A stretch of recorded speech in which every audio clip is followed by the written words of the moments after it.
32வது திருவிளையாடல், மாறி ஆடின திருவிளையாடல்.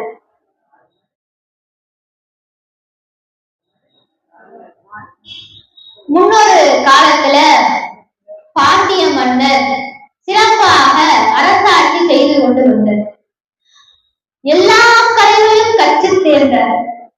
64 கலைகள்னு சொல்றோம் இல்லையா, எல்லா கலைகளையும் கற்று தேர்ந்தார். ஆனா ஒரே ஒரு கலை மட்டும் கற்றுக்கொள்ளவில்லை, நடனக்கலை. ஏன்னா இந்த உலகத்தை எல்லாம் உயிர்க்க வேண்டும் அப்படின்றதுக்காக சிவபெருமான் எப்பொழுதுமே நடனமாடிக்கொண்டே இருக்கிறார். அதனாலே அவருக்கு நடராஜான்னு பேரு.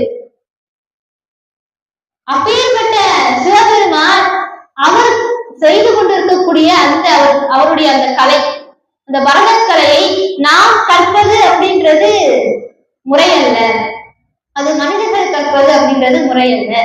ஏன்னா பெருமான் எப்பொழுதுமே நடனமாடிக்கொண்டே இருக்கிறார். அவருடைய நடனத்தை பார்க்கறதுக்கு எத்தனையோ பேர் தவம் கிடந்தார்கள். அப்பேற்பட்ட பெருமான் அவருடைய அந்த கலையை நான் கற்பது அப்படின்றது சரியில்லை அப்படின்னு சொல்லி அதை மட்டும் விட்டுட்டார். மற்ற எல்லா கலைகளையும் கற்று தேர்ந்தார். இந்த ஒரே ஒரு கலையை மட்டும் அவர் கத்துக்கல. ஒரு நாள் சோழ மன்னரை புகழ்வதற்காக ஒரு புலவன் அவருடைய அவைக்களத்துக்கு வந்தார்.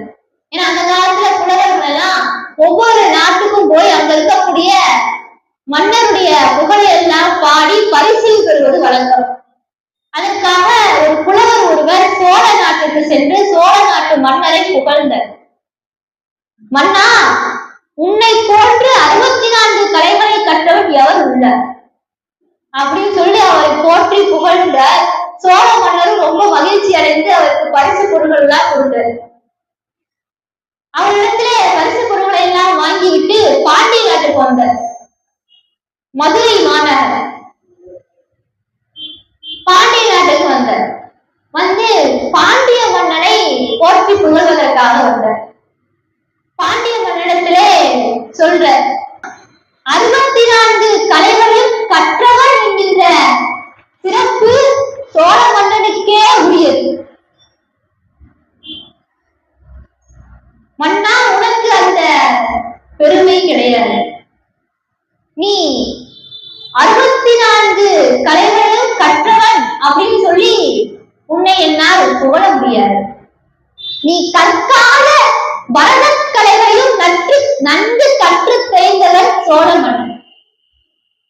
நீ கற்காத அந்த பரதக்கலையும் நன்கு கற்று தேர்ந்தவன் அந்த சோழ மன்னன். அதனால இந்த புகழ் சோழ மன்னனுக்கே உரியது அப்படின்னு சொல்லி பாண்டிய மன்னனிடத்திலே சொல்ற. அதாவது உனக்கு இந்த கலை நீ கத்துக்கல, முன்னை விட சோழன் தான் சிறப்பு வாய்ந்தவன் சொல்லாம சொல்ற. இப்படி சொன்ன உடனே பாண்டிய மன்னனுக்கு வருத்தம். அவர் காட்டிக்கல. அவர் மனசுல ஒரு வருத்தம் இருக்கிறது. ஆனாலும் அவர் அதை பெருசா எடுத்துக்கல. கலைகளை பொறுத்தவரையும் சில பேருக்கு எல்லாமே தெரிஞ்சிருக்கும், அதை அறியாதவங்களும் இருப்பாங்க அப்படின்னு சொல்லி பாண்டிய மன்னர் சொல்றாரு. உடனே அதுக்கு அந்த புலவரும் ஆமா அப்படின்னு சொல்லி சொல்றாரு. உடனே அந்த புலவருக்கு வேண்டிய பரிசு பொருட்களை எல்லாம் பாண்டிய மன்னர் கொடுத்து அனுப்புறார். இவ்வளவு பெரிய மனசு பாருங்க. ஒரு புலவர் அவருடைய அவையிலே அமைச்சர்கள் எல்லாம் கூடி இருக்கிறார்கள், எத்தனையோ படைகள் இருக்கிறது. அப்ப அந்த புலவர் சொல்ற அந்த மன்னர்கிட்ட 64 கலைகளையும் கற்றவன் அப்படின்ற ஒரு பேரு உனக்கு கிடையாது, அது சோழ மன்னனுக்கே உரியது. அந்த பெருமைக்கு உரியவன் சோழ மன்னனே ஆவான். நீ கற்காத பரதக்கலையில் கற்று தேர்ந்தவன் அவன் ஒருவனே அப்படின்னு சொல்லி புகழ்ச்சியா பேசியிருக்கிற. வேற ஏதாவது ஒரு மன்னனா இருந்தா என்ன ஆயிருக்கும்? ஆனா அந்த பாண்டிய மன்னர் இது எல்லாமே பெருசாவே இருக்கு. அவருக்கு மனசுக்குள்ள வருத்தம் இருந்தாலும் அந்த புலவருக்குரிய மரியாதையை கொடுத்த, அவருக்கு வேண்டிய பொன்பொருள் பரிசுகளை கொடுத்து அனுப்பிற அந்த பாண்டிய மன்னர். அதுக்கப்புறம் இவர் அமைச்சர்களை எல்லாம் கூப்பிட்டு சொல்ற, நானும் அந்த பரதக்கலையை கற்க வேண்டும். நம்ம மதுரையிலே பெருமான் வியாக்கிரபாத முனிவருக்காகவும் பதஞ்சலி முனிவருக்காகவும் பெருமான் நடனமாடி காமிச்சார். அம்பலத்திலே, வெள்ளி அம்பலத்திலே பெருமான் நடனமாடி காமிச்சார். அப்பேற்பட்ட பெருமானுக்கு உகந்த அந்த கலையை நாம் கற்பது அப்படின்றது நமக்கு ஒரு தலைக்கரமா ஆயிடும். நம்ம கற்க கூடாதுன்றதுக்காகத்தான் நான் அதை கற்பதில்லை. ஆனால் இப்பொழுது நான் அதை கற்காமல் போய்விட்டால் பாண்டிய நாட்டுக்கே இருக்கு வந்துவிடும். ஏன்னா அந்த புலவர் என்னை மட்டும் இகழவில்லை, பாண்டிய நாட்டையே இகழ்ந்து விட்டார். அதனால நான் இதை கற்றுத்தான் ஆக வேண்டும் சொல்லி அதை கத்துக்கணும்னு சொல்லி அமைச்சர்களுக்கெல்லாம் சொல்றேன். அமைச்சர்களும் ஏற்பாடு பண்றாங்க. பரதன் கலையிலே சிறந்தவரை கூப்பிட்டு மன்னருக்கு சொல்லித்தர சொல்லி சொல்றாங்க. மன்னரும் நடனத்தை கத்துக்கிற, கொஞ்ச நாள் நடனமாடி கத்துக்கிற. இப்படி நடனமாடி கத்துக்கிற பொழுது கால்களெல்லாம் அவருக்கு ரொம்ப வலிக்க ஆரம்பிச்சு. ஏன்னா நடனமாட அவருக்கு கால்கள் எல்லாம் வலிக்க ஆரம்பிச்சு. இருந்தாலும் அவர் ஒரு மன்னர், அரசர் இல்லையா, அவருக்கு கால் அமுக்கி விட, கால் பிடிச்சு விடல ஆட்கள்லாம் இருக்கிறாங்க, சுத்தி எல்லாம் இருந்து காலெல்லாம் அமுக்கி விட்டு எல்லாம் வேண்டுவன செய்யறாங்க. அப்பதான் அவர் நினைக்கிறார், ஆஹா பெருமான் ரொம்ப காலமா ஒரே காலையை தூக்கி ஆடுறாரு, அவருக்கு எவ்வளவு வலிக்கும். எப்படி யோசிக்கிறாரு பாருங்க. உடனே வேகமா போன மதுரை சொக்கநாத பெருமானுடைய ஆலயத்துக்கு போற, வெள்ளி அம்பலத்துக்கு போற, அங்க முன்னால பெருமாள் முன்னால நின்று அப்படி கண்கலங்கி நிக்கிற பாண்டிய மன்னர். அது ஒரு சிலைன்னு அவருக்கு நினைப்பே இல்லை. உண்மையாவே சொக்கநாத பெருமான்னு நினைச்ச, சொக்கநாத பெருமானே இங்க இருக்கிறார், நடனமாடி கொண்டிருக்கிறார் அப்படின்னு அவர் நினைச்ச. உடனே பெருமாள் முன்னால கண்ணீர் விட்டு அழுத, பெருமானே நீ ரொம்ப காலமா இடது காலை தூக்கி கொண்டு வலது காலை மூட்டிக்கொண்டு நடனமாடி கொண்டிருக்கிறாயே, உன்னுடைய கால் எவ்வளவு வலிக்கும். எனக்காக நீ காலை மாத்தி ஆடக்கூடாது. ரொம்ப காலமா இப்படியே ஒரே காலையே தூக்கி கொண்டு நடனமாடி கொண்டிருக்கிறாயே, உன் கால் வலிக்குமே பெருமானே, எனக்காக நீ காலை மாற்றி ஆடக்கூடாதா அப்படின்னு சொல்லி பெருமானால கண்ணீர் விட்டு அழுதாரா பாண்டிய மன்னர். எப்பேற்பட்ட ஒரு அன்பு அவருக்கு இருக்கும். அப்படி கண்ணீர் விட்டு பெருமானே அப்படின்னு சொல்லி வருத்தப்படுற. அப்படி அவர் முன்னால நின்று கொண்டு அப்படி மண்டையிட்டு அவர் முன்னால அப்படியே சரணாகதி பண்றார். பெருமானே உனக்கு கால் வலிக்குமே பெருமானே, எனக்காக நீ காலை மாத்தி ஆடுன்னு சொல்லி கண்ணீர் விடுற. அப்போ சொக்கநாத பெருமான் அவருடைய பக்தியை பார்த்து, அவர் தன் மேல வச்சிருக்கக்கூடிய அன்பை பார்த்து பெருமான் காலை மாறி ஆடுற. தன்னுடைய இடது கால கீழே வச்சார். அப்படி கீழே வச்ச பொழுது தனது சத்தம் சல்லுன்னு கேட்டுச்சான்.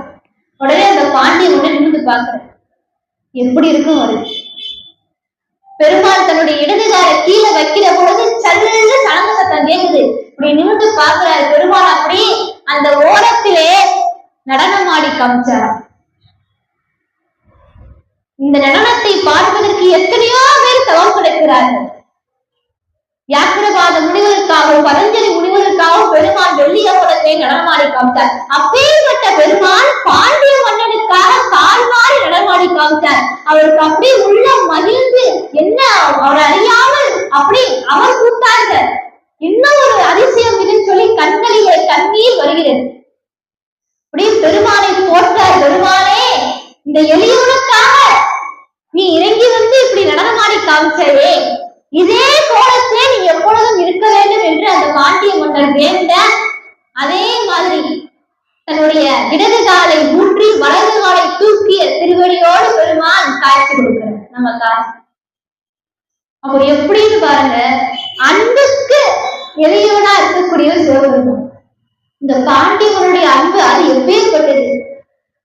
பெருமானுக்கு வருந்துமே அவர் வருத்தப்பட அவர் பெருமானுக்கு கால் ஓகுமே நினைச்சாரு. அப்பேற்பட்ட ஒரு அன்பு, அந்த அன்புக்காக சிவபெருமான இறங்கி வந்து கால் மாற்றி நடனமாடி காமிச்சாரே, எப்பேற்பட்ட ஒரு அதிசயம். இதெல்லாம் அகத்திய மாமுனிவர் சொல்ற. அங்க இருக்கக்கூடிய காட்சியில நம்ம முதல்ல பார்த்தோம் இல்லையா, காட்சியில அகத்திய மாமுனிவர் தான் இந்த திருவிளையாடலாம் சொல்லிட்டு இருக்க. எல்லா முனிவர்களும் கேட்டுக்கொண்டிருக்கிறார்கள். அப்போ அந்த அகத்திய மாமுனிவர் சொல்ற, அப்படி பெருமான் பாண்டிய மன்னனுக்காக காமிச்சார் அப்படின்னு சொல்ற. இதெல்லாம் எல்லா முனிவர்களும் கேட்டு அப்படியே அதிசயமா பார்க்கிறாங்க. பெருமான் எப்பேற்பட்ட ஒரு கருணாமுக்தியாக இருக்கிறார். அந்த கால் மாறி ஆடிய அந்த பெருமானுடைய கோலத்தை கண்டவர்களுக்கு என்ன பலன் கிடைக்கும் அப்படின்றத சொல்ற. இத்திரு கோலம் தன்னை தொழுபவர் என்றும் குன்றா புத்தியும் பெருவிலாத பத்தியும் புகழும் உண்டாய் சத்திய ஞானமுற்றும் தனிக்குடை நிழலின் ஆண்டு முத்தியும் பெறுவர் தீரா மும்மல மம்மர் தீர்ந்தே அப்படின்னு சொல்றாங்க. அதாவது இந்த உலகத்தை வாழுகிற பொழுது அவங்களுக்கு நல்ல செல்வம் கிடைக்கும், நல்ல பெருமையோடு வாழ்வார்கள், புகழ் கிடைக்கும், குறைவில்லாத செல்வமும் பெருமையும் புகழும் கிடைக்கும். அது மட்டுமல்ல, இந்த உலகத்தை விட்டு போற பொழுது அவங்களுடைய மும்மலங்களை நாம் தீர்ந்து முக்தியும் கிடைக்கும், சத்தியலோகத்திலே வாழ்வார்கள் அப்படின்னு சொல்ற. இந்த சத்தியலோகம் முழுவதையும் அவங்க ஆட்சி செய்யக்கூடிய அந்த பொறுப்புல அவங்க இருப்பாங்கன்னு சொல்றாங்க. சத்தியலோகத்துல இருக்கக்கூடியவர் யாருன்னா பிரம்மதேவர். அப்பேற்பட்ட அந்த சத்தியலோகத்தையே ஆட்சி செய்யக்கூடிய பொறுப்புல அவங்க இருப்பாங்க. அவங்களுடைய மும்மலங்களும் தீர்ந்து போகும். இந்த சொக்கநாத பெருமானுடைய கால் மாறி ஆடின இந்த கோலத்தை கண்டால் அவர்கள் பெருமை மிக்க ஒரு புகழும் அடைவார்கள், முக்தியும் பெறுவார்கள் அப்படின்னு சொல்றாங்க. அப்படி அகத்தியமா முனிவர் இந்த திருவிளையாடல்களை முனிவர்களுக்கெல்லாம் கூறிக்கொண்டிருக்கிறார். அப்படி அந்த அகத்தியமா முனிவர் மற்ற முனிவர்களுக்கெல்லாம் சொல்லும் பொழுது சொல்ற, திருமால் வராக மூர்த்தி அவதாரம் எடுத்த கண்டு உருவம் எடுத்து திரு அண்ணாமலையிலே அவருடைய திருவடியை காண வேண்டும் அப்படின்றதுக்காக புறப்பட்டார். எவ்வளவு முயற்சித்தாலும் அவருடைய திருவடியை அவரால் காண முடியல. அப்பேற்பட்ட திருவடி பெருமானுடையது. அந்த திருவடியை பாண்டிய மன்னனுக்காக காமிச்சார், கால் மாறி ஆடி காமிச்சார். அப்படி அவருடைய பெருமையை அகத்தியா முனிவர்களுக்கெல்லாம் சொல்ற. அப்பேற்பட்ட பெருமை மிக்க அந்த சொக்கநாத பெருமானுடைய அந்த கால் மாறி ஆடின அந்த திருவுருவத்தை மதுரையிலே நான் கண்டேன். ஆனால் என்னுடைய அரிய வினைகள் எல்லாம் என்னென்ன இருக்கிறது என்பதை நான் காணவில்லை, அதை என்னால் காண முடியவில்லையே என்று வருத்தத்தோடு அந்த முனிவர்கிட்ட சொல்ற. இப்படி இந்த திருவிளையாடலானது நிறைவு செய்கிறது. இப்படி பெருமான் பக்தர்களுக்காக என்னெல்லாம் செய்தார் அப்படின்றத நம்ம அடுத்தடுத்த திருவிளையாடல்கள்ல திருச்சிற்றம்பலம்.